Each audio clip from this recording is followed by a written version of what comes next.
کپڑے تو نہیں ہوتے نا اس کے جب دنیا میں آتا ہے، لیکن جب دنیا سے جاتا ہے تو میرے محبوب کی رحمت کے صدقے پھر اسے کپڑے پہنائے جاتے ہیں، کفن دیا جاتا ہے۔ اس کی کیا وجہ ہے؟ میرے رب نے انسان کو ننگا اس لیے پیدا کیا کہ اس کی اوقات بتائے کہ تیری اوقات یہ ہے کہ تو دنیا میں جا کے فساد کو کرے گا، تو میں اور وہ کی بات کو کرے گا، خود کو بھی سماعت خان کو سمجھے گا، لیکن تیری اوقات یہ ہے کہ تو ننگا دنیا میں آیا ہے، تیرے کپڑے بدل میں نہیں تھے جب تو دنیا میں آیا تھا، پھر ساری زندگی دنیا کے ارد گرد چکر لگائے، دھوکہ کیا، فراڈ کیا، نماز کی پابندی نہ کی، دیے ہوئے رزق سے زکات نہ دی، جاتے ہوئے تجھے صرف کیا ملا؟ یارو ہم دنیا میں سب کچھ اس کفن کی خاطر کرتے ہیں اور وہ بھی کوئی پتہ نہیں کہ کفن نصیب بھی ہوتا ہے کہ نہیں۔ اس دن میں ایک جگہ کھڑا تھا تو ایک بندہ آیا، بیٹھے ہوئے تھے فتح جنگ کے اندر ایک جگہ ایک نکاح تھا، تو بھائی کی بات چلی،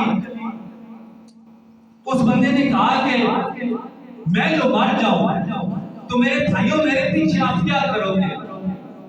ایک نے کہا یار تو پریشان کیوں ہوتا ہے، میں تمہیں کفن ڈالوں گا۔ دوسرے نے کہا تو پریشان کیوں ہوتا ہے، جو مہمان آئیں گے ان کو میں کھانا کھلا دوں گا۔ تیسرے نے کہا یارو ناراضگی کی بات نہیں، ہم کل کر دیں گے، 40 وقت کر دیں گے۔ تو شخص سے بڑا ایک اچھا جواب دیا، اس نے کہا یار تم نے جو میرے کفن پہ 5000 روپے لگانے ہیں نا وہ آج مجھے دے دے، میں بغیر کفن کی تو کفن ہو جاؤں گا، لیکن آج میرے بچے بھوکے ہیں ان کے لیے وہ مجھے پیسے دے۔ تو جو میرے عزیزوں کا کو کھانا کھلائے گا اس کی انہیں ضرورت نہیں ہے، وہ گھر سے کھا کے آ جائیں گے، میرے بچوں کو کھلا دے جو کئی دنوں سے بھوکے ہیں۔ ہم نے عجیب رواج بنا لیا، جناب مہمان آتے ہیں ہم جنازوں پہ جاتے ہیں، مزے کی بات ہے مجھ سمیت ہر بندہ دور دور تک جنازے کے لیے چلا جاتا ہے، اچھی بات ہے، جنازے پہ جانا چاہیے، فرض کفایہ ہے، اور مسلمان پہ 5 حق ہیں، جن میں سے ایک حق یہ بھی ہے کہ اس کا جنازہ وہ پڑھے، لیکن یارو جنازہ پڑھنے کے لیے ہم بڑے دور چلے جاتے ہیں، لیکن گھر کے پاس جو مسجد ہوتی ہے وہ انتظام کر دیتے ہیں۔